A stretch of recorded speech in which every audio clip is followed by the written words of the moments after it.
প্রযুক্তির উৎকর্ষে দেশে কোনো মানুষই এখন আর বোঝা নয়, তাই দেশের প্রতিটি মানুষ সম্পদে পরিণত করতে উদ্যোগ নেওয়া হয়েছে বলে জানালেন ACHM এর চেয়ারম্যান মাহবুব আলী খান কিশোর। তিনি বলেন, দেশে বেকারত্ব দূর করতেই নির্ভরযোগ্য দক্ষ উদ্যোক্তা তৈরি করতে কাজ করছে তথ্য প্রযুক্তির যুগে নিজেকে বদলে ফেলার এক অন্যতম মাধ্যম ACHM ইনস্টিটিউট। বিস্তারিত মন্ডলা নামের রিপোর্ট। 2019 সাল থেকে দেশের প্রতিটি মানুষ এক একটি সম্পদে পরিণত করতে উদ্যোগ নিয়েছে ACHM ইনস্টিটিউট। এখানে প্রশিক্ষণ নিয়ে অনেকেই এখন দেশ এবং দেশের বাইরে সফল উদ্যোক্তা। অনেক শিক্ষার্থীর মধ্যে ব্যবসা করার ইচ্ছে আছে, কিন্তু অর্থ নেই, ব্যবসার কৌশলও জানা নেই। তারা ACHM এর মাধ্যমে প্রশিক্ষণ নিয়ে সফলতার স্বপ্ন দেখছে।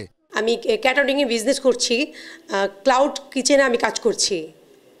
এটাই আমাদের মেন উদ্দেশ্য ছিল যে আমি এখান থেকে কিছু অর্জন করা। যখন আমি ওরিয়েন্টেশন ক্লাসে প্রথম দিন আসি, তখন আমার চিন্তাভাবনা পরিবর্তন হয়ে যায় এই প্রতিষ্ঠানের উপর, যে তাদের কথাবার্তা বা কিচেনের আমরা কি কাজ করব, কি প্রসেসিং, সব কিছু যখন আমি জানতে পারি, তখন মনে হলো যে আমার জন্য বেস্ট প্রতিষ্ঠান এটা।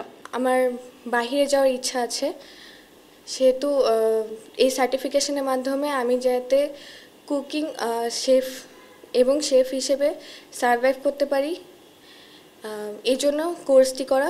বিভিন্ন প্রফেশনাল বিষয়ে দক্ষতা উন্নয়নে আন্তর্জাতিক মানের প্রশিক্ষণ দেয় ACHM institute. We are the academy of culinary and hospitality management. তো এই যে আমাদের ট্যুরিজম সেক্টরের কুলিনারি এবং হসপিটালিটি ম্যানেজমেন্ট এটা বিশাল সেক্টর, সেখানে আমরা ACHM অবদান রাখতে চাচ্ছি মানুষজনকে উদ্যোক্তা হিসেবে তৈরি করতে। সবারই তো আসলে অনেক রকম স্বপ্ন থাকে।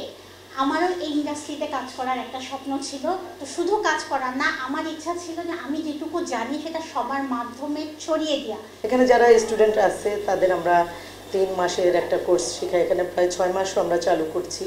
এখানে RPL এর ব্যবস্থা আছে, প্রায় 4-5টা আইটেমের RPL হচ্ছে। আর এখান থেকে আমরা শুধু 3 মাসের সার্টিফিকেটই দিই না, বা RPL আমরা সার্টিফিকেট দিই না, তাদের সার্টিফিকেটের সাথে সাথে আমরা কি করি, জব প্লেসমেন্ট দিচ্ছি। বেকারত্ব দূর করতে ACHM এর প্রচেষ্টায় অনেক নারী পুরুষের আয়ের সুযোগ সৃষ্টি হয়েছে। স্টুডেন্টরা আমাদের এখান থেকে ইন্টারন্যাশনাল সার্টিফিকেট পাচ্ছে, আর এই ইন্টারন্যাশনাল সার্টিফিকেট নিয়ে তারা সফলতার সাথে দেশের বিভিন্ন জায়গায় কাজ করতে পারছে। একজন স্টুডেন্ট যদি পড়ালেখার উদ্দেশ্য দেশের বাইরে যায়, তার ইচ্ছা থাকে যে যেন সে একটু নিজেকে সার্ভাইভ করতে পারে পড়ালেখার পাশাপাশি। মন্ডলের নাম, এশিয়ান টেলিভিশন, ঢাকা।